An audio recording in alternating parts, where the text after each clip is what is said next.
Assalamualaikum dan salam sejahtera. Apa khabar semua?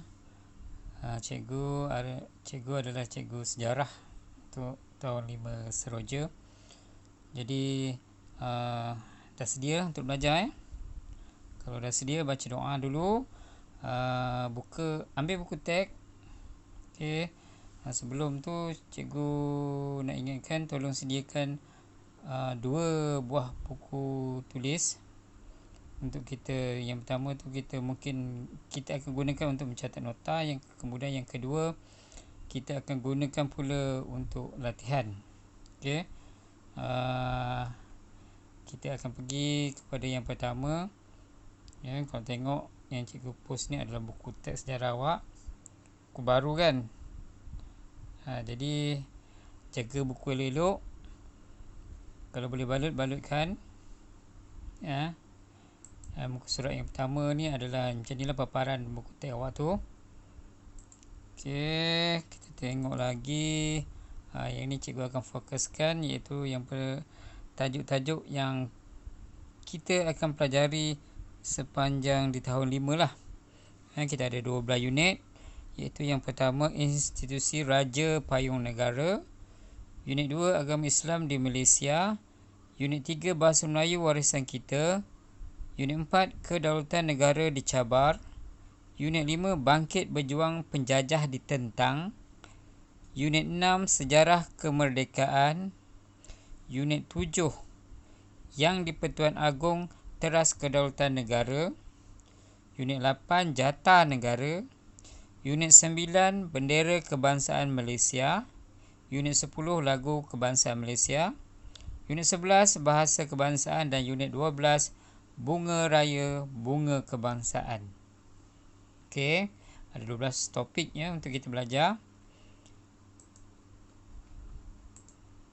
Okey, kita pergi kepada topik yang pertama, iaitu Institusi Raja Payung Negara. Okey, kamu tahu kan Yang di-Pertuan Agong kita kan? Kenal kan? Okey, tak apa, nanti kita tengok dulu Kita belajar dulu. Dalam topik ni kalau awak tengok tu Raja-Raja Melayu bersama dengan pembesar Melayu, gambar tu kan. Okey. Kemudian kita tengok yang sinopsis tu. Institusi Raja diasaskan pada zaman Kerajaan Melayu awal. Sebenarnya institusi Raja di negara kita ni lama dah. Okey, sampai sekarang masih lagi kekal. Dahulunya sebagai teras pemerintahan kerajaan, institusi Raja terus diwarisi menjadi simbol warisan negara yang dihormati dan disanjungi oleh rakyat Malaysia. Okey, dalam unit ni nanti kita akan belajar apa itu yang dinamakan sebagai raja, apa itu kerajaan, apa yang dinamakan konsep wadat, daulat dan derhaka. Okey. Kemudian kita juga akan belajar kedudukan dan peranan raja-raja Melayu serta negara yang masih mengamalkan sistem pemerintahan beraja buat masa ni lah. Okey, ada banyak lagi negara yang ada sistem beraja Okey. Jadi cikgu dah ringkaskan. Untuk topik ni kita akan belajar 5 perkara Jadi kalau habis saja kamu menonton video ni, jadi kamu sepatutnya tahu apa yang dinamakan sebagai pengertian raja dan kerajaan, konsep wadat antara raja dengan rakyat, maksud daulat dan derhaka, kedudukan dan peranan raja-raja Melayu dahulu dan kini, negara-negara yang mengamalkan sistem pemerintahan beraja pada masa ini. Okey, sedia Okey, ni cikgu yang tadilah sama je, yang atas ni apakah yang akan dipelajari. Kemudian kita tahu kita akan belajar konsep-konsep asas ni. Contohnya raja, apa tu raja, kerajaan, apa tu adat, daulat, derhaka semua. Kemudian peranan-peranan raja dan negara-negara yang ada sistem beraja lagi lah. Okey. Buku kamu dalam muka surat 4 ada gambar macam ni kan. Raja dengan tonggak kerajaan dulu Nanti cikgu akan ceritakan semua ni. Okey. Sebab oleh kerana buku teks tu tak banyak benda yang diceritakan, jadi cikgu dah buat sedikit nota untuk kamu lebih faham lah. Okey. Sebenarnya seronok belajar sejarah ni. Okey, kita kenalkan tu. Okey, inilah yang di-Pertuan Agong negara kita. yang ada masa sekarang. Okey, apakah yang dinamakan sebagai raja? Okey, raja atau sultan ni merupakan pemerintah tertinggi bagi sesebuah kerajaan berdaulat. Okey, kalau kat negara kita, bila orang tanya siapa pemerintah tertinggi, siapa? Raja. Kemudian apakah maksud kerajaan? Kerajaan membawa maksud negeri atau negara yang ditadbir secara sah. Jadi raja ni akan mentadbir. Kalau yang di-Pertuan Agong akan mentadbir Malaysia. Okey. Kalau contohnya sultan ataupun yang di-Pertuan Besar Negeri Sembilan, beliau akan mentadbir Negeri Sembilan lah. Okey. Okey. Konsep raja berdaulat. Konsep raja berdaulat ni adalah susunan kedudukan raja. Okey. Yang paling tinggi iaitu raja dan sultan. Kemudian di bawah susunan tu adalah pembesar-pembesar. Okey. Kemudian di bawah pembesar adalah rakyat. Okey. Kemudian akhirnya bawah ada rakyat, ada hamba. Tapi ni adalah masa kerajaan awal, kerajaan Melayu awal dahululah. Okey. Sekarang ni kalau kita tengok dia punya susunan dia ni tak ada hamba. Dulu ada hamba. Hamba ni tugasnya buat kerja tu. Kerja semua hamba. Kalau awak tengok cerita macam contoh cerita Piramli ke, awak akan jumpa tu. Macam mana hamba kena jual semua tu kan. Okay. Tapi sekarang kita cuma ada raja, pembesar dan rakyat sajalah. Okey. Ini adalah negeri-negeri dalam Malaysia yang ada raja ataupun sultan. Okay, kita tengok tu. Di Malaysia, di negara kita ni dia punya unitnya ada yang panggil sultan, ada yang panggil yang di-Pertuan Besar dan ada yang panggil raja. Okey, dia ada sejarah tu sendiri kenapa dia panggil raja, kenapa dia panggil sultan, kenapa dia panggil yang di-Pertuan Besar. Kalau kamu tengok kat sini jadual ni, okey, yang tak adanya Melaka, Sarawak, Sabah dan Pulau Pinang. Okey. Negeri-negeri ini dia diketahui oleh contoh macam Melaka, Tuan Yang Terutama, TYT. Okey. Kalau Pulau Pinang, Sabah dan Sarawak dia ada Yang Dipertua. Okey, yang lain-lain tu adalah sultan. Yang empat ni bukan, kalau ikutkan keturunan darah sultan tu tak adalah. Yang lain-lain ni semua dia ada keturunan dia, susu galur dia sendiri.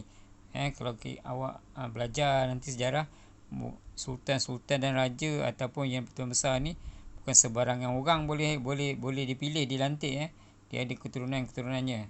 Okey. Sebab tu biasanya kalau sultan sekarang mangkat, yang akan menggantikannya adalah anak dia lah. Okey. Kemudian yang seterusnya yang kita akan belajar, apakah maksud wa'adat atau wa'ad. Okey. Wa'adat atau wa'ad maksudnya perjanjian setia. Okey, konsep wa'adat termasuk dalam prinsip rukun negara yang kedua. Kesetiaan kepada raja dan negara. Okey, sebab itulah ada dalam rukun negara kita yang kedua tu. Okey, maksudnya kita mesti taat setia kepada raja kita. Okey. Okey, yang ini adalah macam cikgu beritahu tadilah, konsep wa'adat tu bermula daripada zaman Kesultanan Melayu Melaka dulu. Okey. Contoh ni kalau awak kamu ada masa nantilah boleh baca buku catatan sejarah ni, Sulalatus Salatin ni. Tinggal lagi dia punya bahasa dia adalah bahasa zaman dululah. Jadi awak kena belajar dulu, banyak belajar bahasa boleh faham lah. Kalau ikutkan susunannya, contohnya dulu raja dia iaitu Raja Seri Teribuana. Okey. Ni sebelum kerajaan Melayu Melaka lagi tahu. Kemudian rakyat dia iaitu pemimpin pembesar dia Demang Lebar Daun. Kemudian daripada situ adalah perjanjian taat setia tu dengan raja dengan rakyat. Okey. Perjanjian taat setia raja kepada rakyat adalah berjanji memerintah rakyat dengan adil dan sama. Okay, raja ni dia punya macam aku janji lah. Aku janji dia kena memerintah dengan adil dan saksama. Kemudian kita sebagai rakyat, kita mesti taat setia kepada raja. Okay. Ni ada konsep wa'adat, taat setia. Bukan rakyat kepada raja atau sultan saja, tapi sultan atau raja ni pun ada juga dia punya wa'adat dia kepada rakyat. Okey. Kemudian istilah yang akan kita pelajari seterusnya iaitu daulat dan derhaka. Okey, bila dah ada aku janji tadi, perjanjian tadi.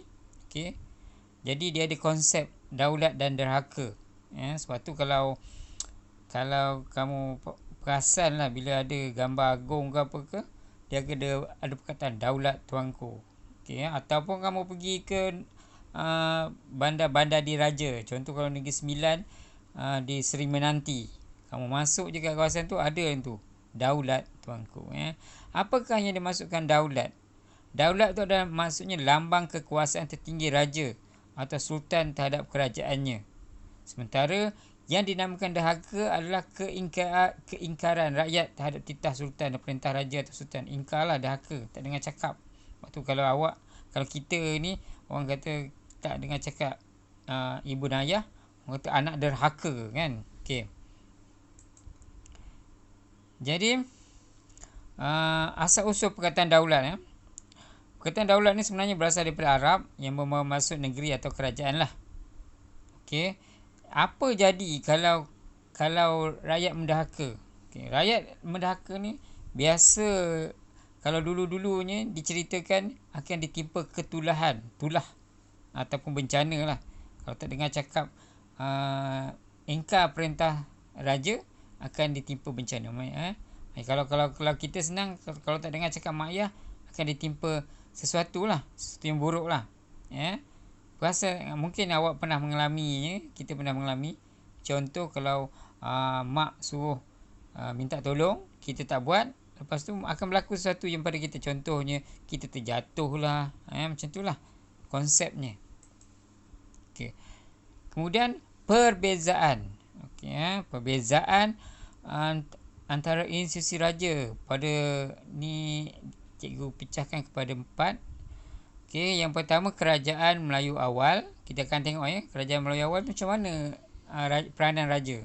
Kemudian semasa penjajahan British, kemudian semasa pemerintahan Jepun dan selepas merdeka, iaitu masa sekarang lah. Okey, apakah peranan raja tu? Sama ke tidak? Kamu tengok Okey, kita tengok yang pertama sekali pada kerajaan Melayu awal. Okey, peranan raja atau sultan tu ketua negeri.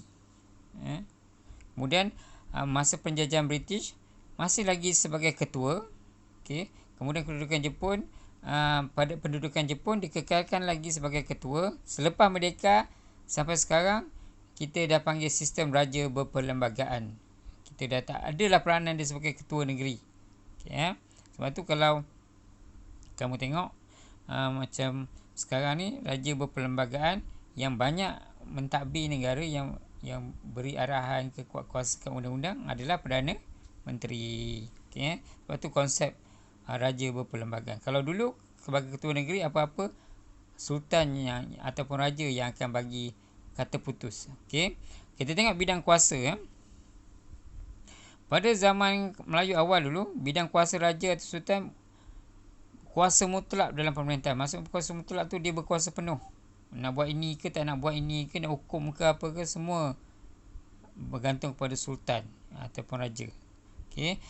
Semasa penjajahan British tak mempunyai kuasa mutlak. Begitu juga masa Jepun. Tak mempunyai kuasa mutlak, maksudnya tak boleh buat keputusan, ataupun dia dipaksa untuk membuat keputusan. Kena dengar cakap penjajah dulu. Lepas tu barulah buat keputusan. Tak boleh buat sewenang-wenangnya keputusan sendiri.